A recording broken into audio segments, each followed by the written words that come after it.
Em tempos de reis soberbos e ameaças crescentes vindas de impérios poderosos, um homem foi escolhido para testemunhar a glória divina e anunciar tanto o juízo quanto a misericórdia do Senhor. Essa é a história extraordinária de Isaías, o profeta que contemplou a vinda do Messias. Isaías, o filme. Reino de Judá, localizado ao sul de Israel, cerca de 750 anos antes do nascimento de Jesus. Foi um período marcado por grande prosperidade e força, especialmente durante o longo governo do rei Uzias. Porém, apesar da aparente estabilidade, eram também dias em que a verdadeira devoção se perdia em meio à religiosidade vazia, à injustiça social e à ameaça crescente representada por grandes impérios estrangeiros, como o da Assíria. Nesse cenário delicado e complexo, Deus escolheu um homem comum, Isaías, filho de Amós, morador de Jerusalém, provavelmente próximo ao círculo da corte real. Naquele tempo, Uzias governava Judá havia mais de 5 décadas, trazendo riqueza econômica e fortalecimento militar ao reino. Contudo, à medida que seu poder aumentava, seu coração se enchia de orgulho, o que o levou inevitavelmente à ruína. Certo dia, em um gesto arrogante, Uzias entrou no templo do Senhor para queimar incenso no altar, tarefa que era exclusiva dos sacerdotes. Estes, alarmados, tentaram impedir o rei, avisando-o de que aquela função não lhe pertencia. Mas Uzias reagiu com raiva e, enquanto ainda expressava sua indignação no lugar sagrado, foi subitamente castigado por Deus. Uma mancha de lepra surgiu imediatamente em sua testa, diante dos sacerdotes que testemunharam aterrorizados aquele momento. Percebendo a gravidade da situação, os sacerdotes rapidamente o retiraram do templo, e o próprio Uzias fugiu dali, ciente de que a mão de Deus havia recaído sobre ele. A partir daquele dia, o rei viveu isolado, acometido pela lepra, impedido de voltar ao templo do Senhor. Seu filho, Jotão, assumiu o governo em seu lugar, e após algum tempo, Uzias morreu em meio a essas condições trágicas. Assim terminava um longo período de prosperidade aparente, marcado profundamente pelo orgulho e pelo julgamento divino. Com sua morte, encerrou-se uma era, enquanto no horizonte, a sombra ameaçadora da Assíria começava a ganhar força. E foi exatamente naquele ano, marcado por profunda crise nacional e espiritual, que Isaías teria um encontro marcante com Deus. Foi exatamente no ano em que o rei Uzias morreu que Isaías, provavelmente em busca de orientação divina, diante das incertezas daquela época turbulenta, dirigiu-se ao templo. Lá, na casa do Senhor, ele presenciou uma revelação espiritual profunda que transformaria sua vida para sempre. A visão que ele testemunhou foi tão impressionante que o próprio Isaías a descreveu com detalhes vívidos. Vi o Senhor assentado num trono alto e majestoso, e as bordas do seu manto preenchiam todo o templo. Acima dele estavam os serafins, seres celestiais, com 6 asas cada. 2 asas cobriam o rosto, 2 cobriam os pés, e com as outras 2 voavam. Eles proclamavam continuamente uns aos outros em alta voz: Santo, Santo, Santo é o Senhor dos exércitos, toda a terra está repleta de sua glória. As bases das portas estremeciam diante da força daquela proclamação, e o templo inteiro ficou tomado por uma densa fumaça. Diante da santidade absoluta que estava presenciando, Isaías sentiu-se profundamente abalado e reconheceu imediatamente sua condição pecaminosa, exclamando angustiado: Ai de mim, estou condenado, pois sou um homem de lábios impuros, e vivo no meio de um povo também de lábios impuros.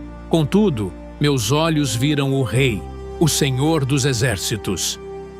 Nesse instante, um dos serafins voou rapidamente até Isaías, trazendo nas mãos uma brasa ardente, retirada do altar com uma tenaz.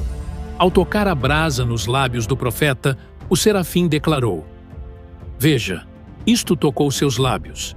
Sua culpa foi removida, e seu pecado, perdoado. Após essa purificação, Isaías ouviu claramente a voz do Senhor, que procurava alguém disposto a levar sua mensagem. A quem enviarei? Quem irá por nós?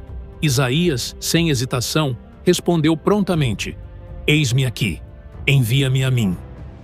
O Senhor então entregou a Isaías sua missão específica, mas também o advertiu sobre as dificuldades que ele enfrentaria. Sua mensagem seria rejeitada por muitos. Vá e diga a este povo: ouçam bem, mas não compreendam. Vejam com atenção, mas não percebam. Torne insensível o coração desse povo. Faça com que seus ouvidos fiquem surdos e seus olhos cegos, para que não possam enxergar, ouvir, entender com o coração, nem se converter e ser curados. Perplexo diante dessa dura mensagem, Isaías perguntou ao Senhor até quando duraria essa resistência do povo. Deus respondeu-lhe, dizendo que essa situação permaneceria até que a terra fosse devastada pelo julgamento divino e seus habitantes fossem levados cativos.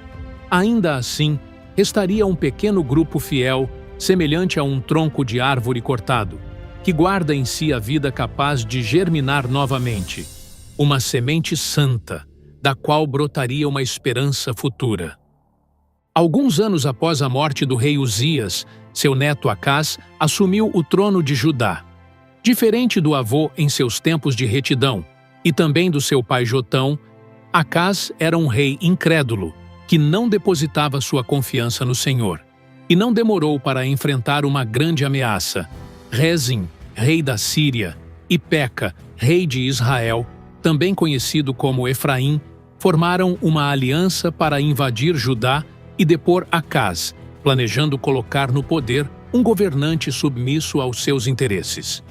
Quando essa notícia chegou ao palácio, espalhou-se rapidamente. A Síria havia se unido a Efraim. O impacto foi devastador. Acás e todo o povo ficaram aterrorizados. Seus corações tremiam como árvores da floresta, agitadas por um vento forte. Diante do medo, a primeira reação do rei não foi buscar ao Senhor, mas procurar auxílio no poderoso e cruel império assírio, mesmo que isso significasse submeter-se como vassalo e pagar tributos pesados. Foi então que o Senhor enviou Isaías ao encontro de Acás. O profeta dirigiu-se ao aqueduto da piscina superior, onde o rei estava, levando consigo seu filho chamado Sear-Jazube, cujo nome significava: um remanescente voltará. Uma mensagem silenciosa, porém poderosa. Ali, diante do rei amedrontado, Isaías proclamou a palavra do Senhor. Permaneça firme, não tenha medo. Não se deixe abalar por esses 2 pedaços de lenha fumegantes, Rezim e o filho de Remalias. Embora estejam furiosos, logo se apagarão. Eles tramaram mal contra você. Mas assim diz o Senhor: isso não acontecerá, não se concretizará. E se vocês não crerem, certamente não permanecerão de pé. Ao ver a incredulidade persistente do rei, o Senhor falou novamente por meio de Isaías, oferecendo uma chance de fortalecer sua fé. Peça ao seu Deus um sinal. Pode ser algo profundo como as sombras, ou elevado como os céus. Peça o que quiser. Mas Acás, com falsa religiosidade, recusou. Não pedirei um sinal. Não colocarei o Senhor à prova. Então Isaías respondeu com firmeza: ouçam, casa de Davi. Não basta cansarem os homens. Agora vão cansar também o meu Deus? Pois o Senhor mesmo dará um sinal. Eis que a virgem conceberá e dará à luz um filho, e ele se chamará Emanuel. Emanuel, nome hebraico que significa Deus conosco. Isaías anunciou que, antes mesmo dessa criança saber discernir entre o bem e o mal, as terras dos atuais inimigos de Judá, a Síria e Israel seriam devastadas. E assim, mesmo diante da incredulidade do rei, a promessa de um livramento imediato e de uma esperança futura foi declarada. E, de fato, não demorou para que a profecia se cumprisse. Pouco tempo depois, a Assíria derrotou a Síria e Israel. No entanto, A mensagem de Isaías ia além do contexto imediato. Ela apontava para algo muito maior, um cumprimento futuro e glorioso, a vinda do próprio Deus para habitar entre o seu povo. Isaías também advertiu Acaz de que sua escolha de confiar na Assíria, em vez de se apoiar no Senhor, traria consequências graves.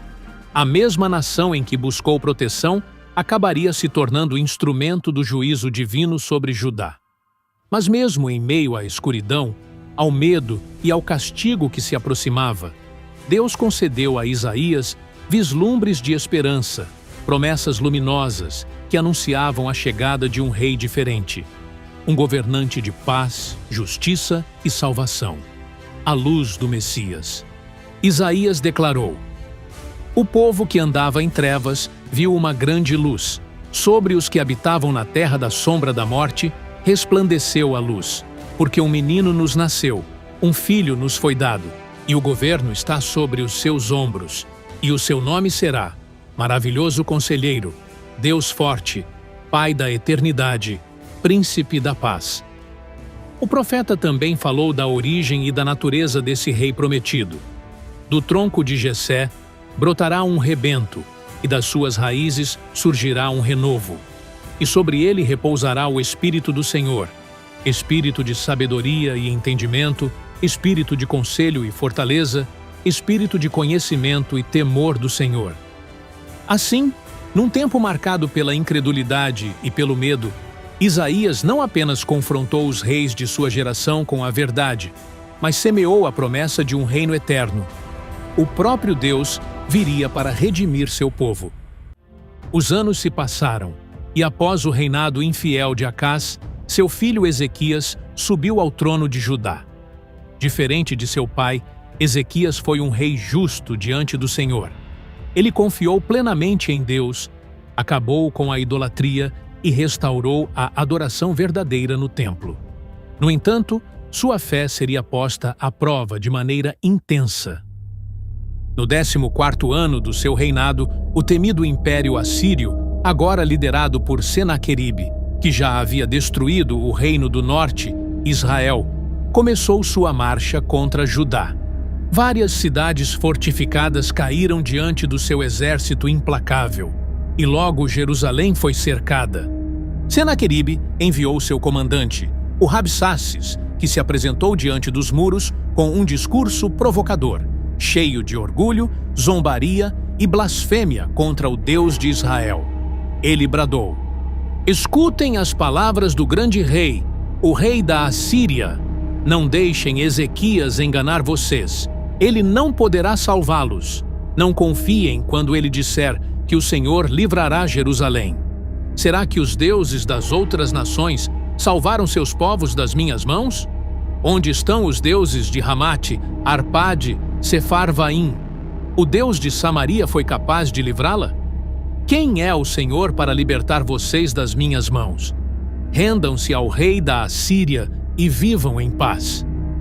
Mas, por ordem do próprio Ezequias, o povo permaneceu em silêncio e não respondeu uma só palavra. Os mensageiros do rei, profundamente comovidos com aquelas blasfêmias, rasgaram suas vestes em sinal de lamento e foram imediatamente levar as notícias ao rei Ezequias. Ao ouvir as palavras terríveis proferidas pelo comandante assírio, o rei Ezequias ficou profundamente abalado. Em sinal de luto e humilhação, rasgou suas vestes, cobriu-se com pano de saco e dirigiu-se à casa do Senhor para buscar socorro. Em seguida, enviou seus oficiais de mais alta confiança e os principais sacerdotes, todos também vestidos com roupas de lamento, até o profeta Isaías, filho de Amós. A mensagem que Ezequias mandou ao profeta era carregada de angústia e súplica. Hoje é um dia de aflição, de repreensão e de vergonha. O inimigo veio para zombar do Deus vivo. Por favor, eleva tua oração por aqueles de nós que ainda restam. Isaías ouviu atentamente o recado enviado pelo rei e respondeu com uma palavra do Senhor: "Digam ao seu senhor: assim diz o Senhor, não tenha medo das palavras que você ouviu, com as quais os servos do rei da Assíria me blasfemaram. Eis que porei nele um espírito perturbador.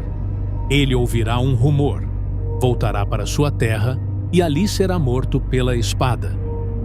Pouco tempo depois, o próprio Senaqueribe enviou uma carta a Ezequias, repetindo as ameaças e zombarias contra o Deus de Israel.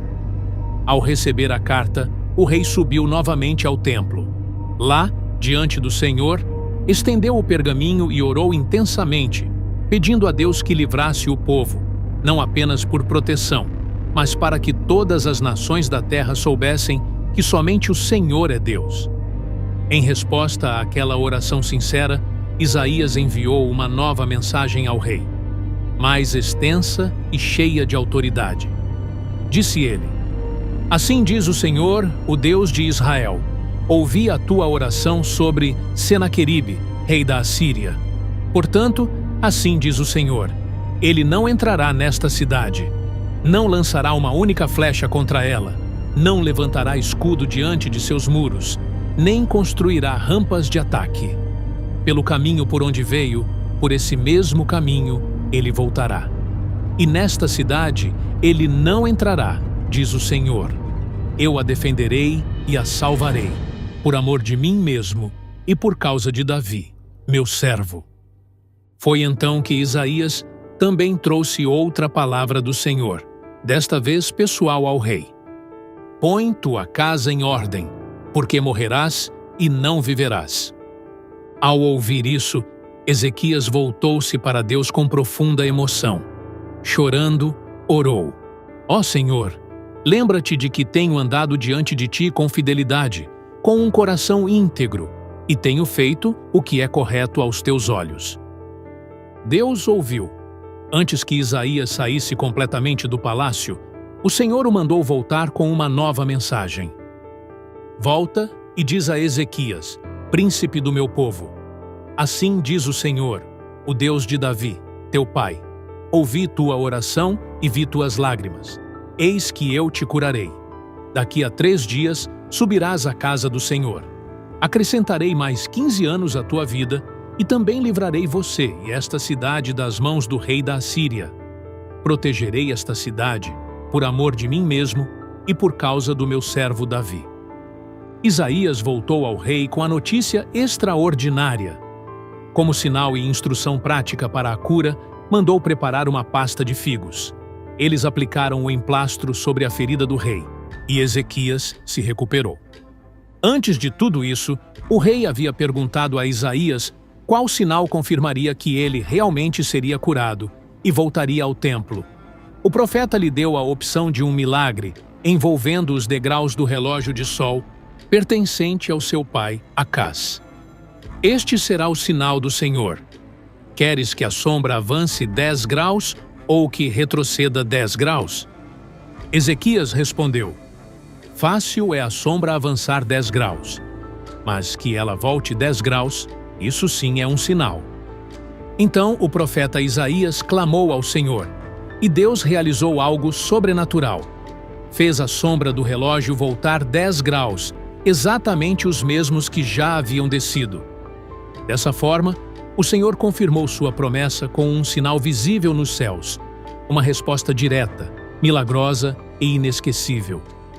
Ezequias recuperou-se totalmente de sua enfermidade e, em gratidão, escreveu um cântico de louvor ao Senhor. Foi então que Merodach-Baladã, rei da Babilônia, uma nação distante, porém ambiciosa, interessada em expandir sua influência, soube da enfermidade e da recuperação milagrosa do rei de Judá.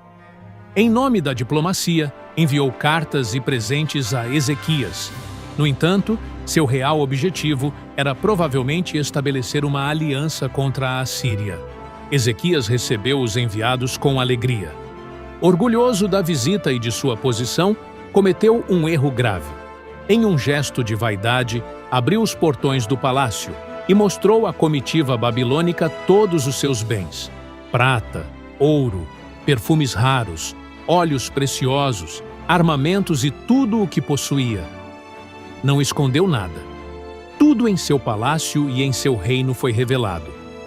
Ao saber do ocorrido, o profeta Isaías foi até o rei e, de maneira direta, questionou: "O que esses homens disseram? E de onde vieram?"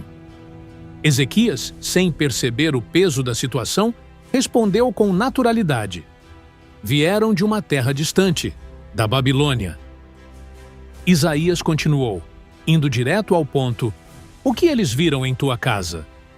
E Ezequias, talvez ainda envaidecido pela atenção recebida, respondeu: "Viram tudo. Não houve nada entre meus tesouros que eu não lhes mostrasse." Então Isaías entregou ao rei uma palavra do Senhor, uma profecia que naquele momento parecia remota, mas selava o destino de Judá e de sua linhagem real. "Ouve a palavra do Senhor dos Exércitos. Dias virão em que tudo o que há em tua casa, tudo o que teus pais acumularam até hoje, será levado para a Babilônia. Nada ficará. Assim diz o Senhor, e até mesmo teus filhos, os que nascerem de ti, serão levados e servirão como eunucos no palácio do rei da Babilônia." Era o anúncio do exílio babilônico, terrível e inevitável.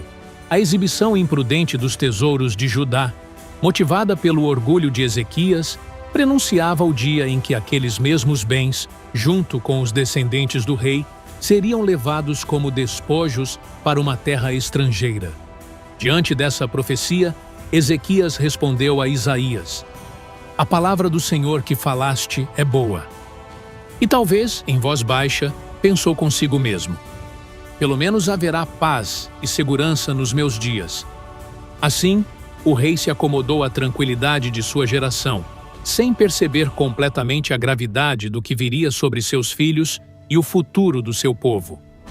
A sombra da Babilônia, que parecia tão distante naquele momento, começava a se estender sobre Judá, e esse tema se tornaria central nas mensagens que Isaías ainda proclamaria. Isaías viveu e morreu muito antes de Babilônia se tornar o império que viria a conquistar Judá. No entanto, em sua sabedoria eterna, Deus lhe entregou palavras que atravessariam os séculos e se tornariam vitais no momento em que o povo mais precisasse delas. Quando Judá foi finalmente levado ao exílio, tendo perdido sua terra, seu rei e o templo do Senhor, as profecias de consolo de Isaías ganharam um novo significado.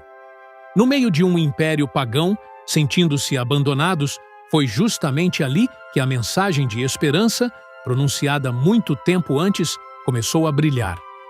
O Senhor já havia preparado tudo. Mesmo em meio ao juízo, ele havia anunciado, através de Isaías, uma promessa de restauração. "Consolem, consolem o meu povo", diz o seu Deus. "Falem ao coração de Jerusalém. Digam que sua servidão acabou, que seu pecado foi perdoado, que recebeu da mão do Senhor em dobro por todos os seus pecados." Uma voz clama no deserto: "Preparem o caminho do Senhor. Endireitem no ermo uma estrada para o nosso Deus. Que todo vale seja levantado, todo monte e colina sejam rebaixados. O terreno acidentado se torne plano e os lugares ásperos uma planície. Então, a glória do Senhor será revelada, e toda a humanidade verá, pois a boca do Senhor o disse." Enquanto os exilados conviviam com os ídolos de ouro e madeira da Babilônia, deuses que precisavam ser carregados por homens, pois não podiam andar ou agir, Isaías, mesmo séculos antes, já havia lembrado o povo da supremacia incomparável do Deus verdadeiro, o Criador de todas as coisas.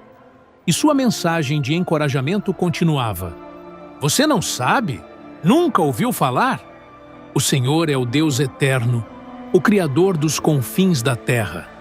Ele não se cansa nem se fatiga. Seu entendimento é insondável. Ele fortalece o cansado e multiplica as forças ao que não tem vigor. Até os jovens se cansam e tropeçam, mas os que esperam no Senhor renovam as suas forças. Voam alto como águias, correm e não se fatigam, caminham e não se cansam." E para mostrar sua soberania absoluta sobre a história humana, Deus fez algo extraordinário. Mencionou, com mais de um século de antecedência, o nome do homem que usaria como instrumento de libertação. Cerca de 150 anos antes de ele nascer, Isaías já anunciava a chegada de Ciro, o rei persa. Assim diz o Senhor acerca de Ciro: ele é o meu pastor e cumprirá tudo o que me agrada. E ainda declarou: assim diz o Senhor ao seu ungido, a Ciro, a quem tomei pela mão direita para subjugar nações diante dele. Irei adiante de ti, para que saibas que eu sou o Senhor, o Deus de Israel, que te chamo pelo nome. Essa revelação surpreendente não apenas confirmava o controle de Deus sobre o curso da história, como também reafirmava sua fidelidade em cumprir suas promessas, mesmo quando tudo parecia perdido. Mas entre todas as revelações contidas nos capítulos de consolo, a maior de todas não dizia respeito a Ciro, o libertador do exílio, e sim a uma figura ainda mais grandiosa e enigmática: o servo do Senhor. Isaías, por meio de cânticos e poesias proféticas, descreveu esse servo com detalhes surpreendentes: sua missão, seu caráter e o sofrimento que enfrentaria. Primeiro, Isaías revelou a missão do servo como alguém cheio do Espírito de Deus, escolhido e sustentado pelo próprio Senhor.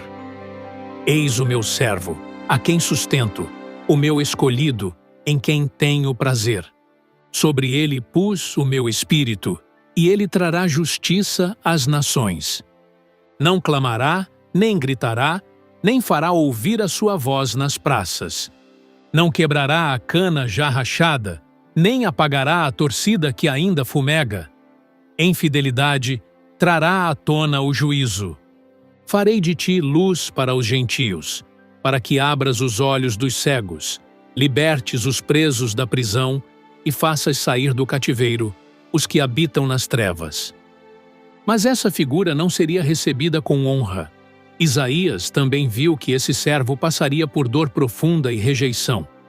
O próprio servo falaria com palavras cheias de entrega. Ofereci minhas costas aos que me feriam, e o meu rosto àqueles que arrancavam minha barba. Não escondi meu rosto das afrontas, nem dos escarros.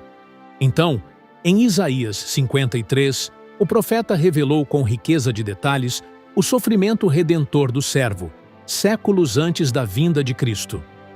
Ele descreveu como alguém desprezado, rejeitado, marcado pela dor e desprezo humano. Alguém de quem as pessoas desviavam o olhar, sem valor aos olhos do mundo, mas que carregava sobre si o sofrimento de todos. Certamente, ele tomou sobre si as nossas enfermidades e levou as nossas dores, e nós o consideramos castigado por Deus, ferido e oprimido. Mas ele foi ferido pelas nossas transgressões, moído pelas nossas iniquidades. O castigo que nos trouxe paz estava sobre ele, e pelas suas feridas fomos curados. Todos nós andávamos desgarrados como ovelhas. Cada um se desviava pelo seu próprio caminho, mas o Senhor fez cair sobre ele a iniquidade de todos nós. Ele foi oprimido e afligido, mas não abriu a boca. Como cordeiro foi levado ao matadouro, e como uma ovelha muda diante dos tosqueadores, não abriu a boca. Mesmo inocente, sem pecado ou mentira nos lábios, o Senhor decidiu esmagá-lo e fazê-lo sofrer. E foi por meio desse sofrimento voluntário que muitos seriam justificados. Ele verá o fruto do seu sofrimento e ficará satisfeito. Pelo seu conhecimento, o meu servo justo justificará a muitos, pois levará sobre si as suas iniquidades.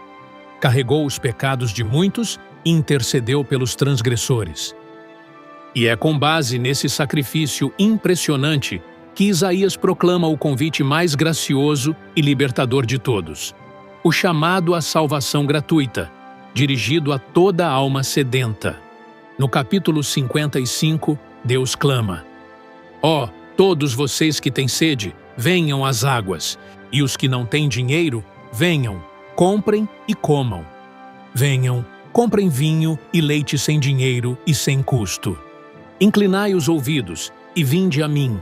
Ouvi, e a vossa alma viverá. Buscai ao Senhor enquanto se pode achar. Invocai-o enquanto está perto.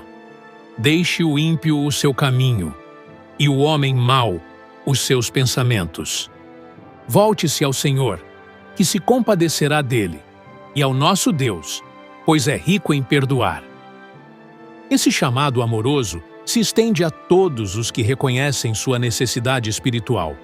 A salvação não se compra com obras nem com ouro, mas é oferecida gratuitamente àqueles que se arrependem e se voltam ao Senhor de todo o coração. Nos últimos capítulos do livro de Isaías, o profeta faz um forte apelo a uma vida que espelhe o caráter de Deus.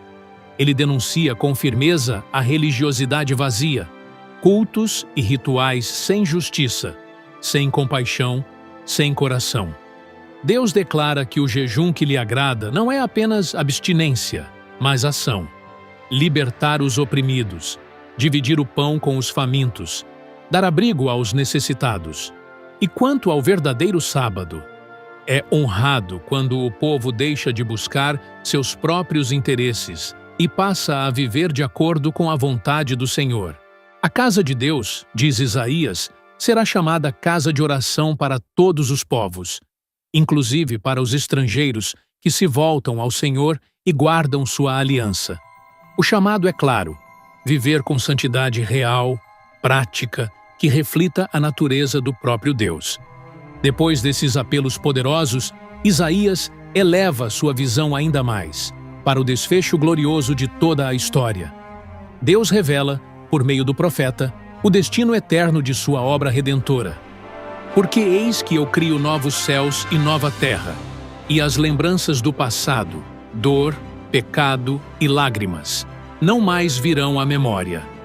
Alegrem-se, regozijem-se para sempre por aquilo que eu criei, pois eis que trago júbilo a Jerusalém, alegria ao seu povo. Eu me alegrarei com Jerusalém e exultarei com meu povo. Nela nunca mais se ouvirá voz de pranto ou de clamor. Não haverá mais criança que viva apenas poucos dias, nem idoso que não complete sua vida. Construirão casas e nelas habitarão, plantarão vinhas e comerão dos seus frutos. O lobo e o cordeiro pastarão juntos, e o leão comerá palha como o boi. Ninguém fará mal, nem causará dano em todo o meu santo monte, diz o Senhor. Essa nova criação será eterna, inabalável. Assim como os novos céus e a nova terra que eu farei, estarão diante de mim para sempre, declara o Senhor. Assim também permanecerão a descendência e o nome de vocês. E de mês em mês, de sábado em sábado, toda a humanidade redimida virá adorar diante de mim. Que visão majestosa para concluir a missão de Isaías! Seu nome significa "O Senhor é salvação", e seu legado é imenso. Isaías nos deixou um vislumbre profundo da santidade absoluta de Deus, aquele clamor eterno, Santo, Santo, Santo, que o marcou para sempre. Ao lado dessa revelação, ele entregou uma mensagem clara e poderosa. O julgamento pelo pecado é real, mas também é real a esperança do perdão para todo aquele que se arrepende. Isaías nos deu as mais detalhadas profecias sobre o Messias, o menino Emanuel, o príncipe da paz, o rei justo da linhagem de Davi e o servo sofredor que carregaria nossos pecados. Ele viu, com os olhos da fé, a salvação ultrapassando fronteiras e alcançando todas as nações. E, por fim, anunciou uma nova criação, onde não haverá mais morte, nem dor, nem pranto. Um lugar preparado por Deus para os que confiam em sua promessa. Isaías permaneceu fiel até o último instante, mesmo em meio à oposição e tempos difíceis. Embora as Escrituras não relatem sua morte, uma antiga tradição judaica afirma que, durante o reinado de Manassés, o profeta foi encerrado dentro de um tronco e cerrado ao meio. Tudo porque se recusou a calar a palavra de Deus. Um fim trágico e violento para um homem que contemplou a glória celestial.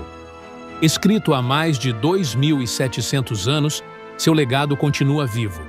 Sua mensagem ressoa até hoje porque aponta diretamente para Jesus Cristo, o Emanuel, o servo sofredor, o rei que há de vir. A visão de Isaías nos convida, ainda hoje, a viver em santidade, a reconhecer nosso pecado e a nos lançar com fé na esperança do perdão e da restauração eterna, prometida àqueles que confiam no Senhor. Agradecemos profundamente por ter nos acompanhado nesta jornada através da vida e do ministério do profeta Isaías. Seu livro é, sem dúvida, uma mina inesgotável da revelação divina, um tesouro que continua a iluminar corações ao longo dos séculos. Se esta apresentação abençoou sua vida, convidamos você a curtir este conteúdo e compartilhá-lo com outras pessoas. E não se esqueça de se inscrever em nosso canal, para continuarmos juntos explorando as riquezas da Palavra de Deus. Que a visão do Deus Santo, justo e redentor, revelada através das palavras de Isaías, fortaleça sua fé e transforme sua caminhada diária. Que a paz de Cristo esteja com você. Amém.